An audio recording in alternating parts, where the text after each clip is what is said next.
बिस्मिल्लाहिर्रहमानिर्रहीम। सैयदना आयशा रज़ी अल्लाह अन्हा से रवायत है कि जब सैयदना साद बिन मुआज़ रज़ी अल्लाह अन्हों का इंतकाल हुआ तो रसूल अल्लाह सल्लल्लाहु अलैहि वसल्लम और सैयदना अबू बकर और सैयदना उमर रज़ी अल्लाह अन्हुमा वहाँ तशरीफ़ लाए।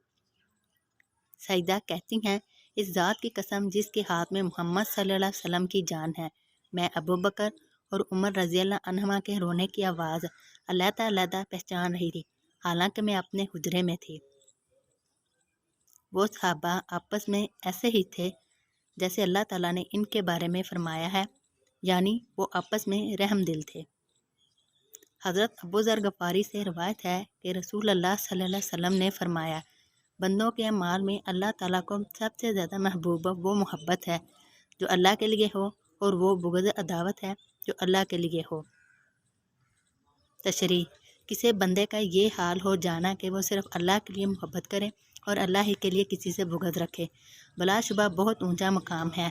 किताबुल ईमान में ये हदीस गुज़र चुकी है कि रसूल अल्लाह सल्लल्लाहु अलैहि वसल्लम ने हज़रत अबू ज़र गफ़ारी से फ़रमाया कि ईमान की मज़बूत तरीन दस्तावेज़ अल्लाह के लिए मोहब्बत तलक जोड़ना और अल्लाह के लिए किसी से तलक तोड़ना है।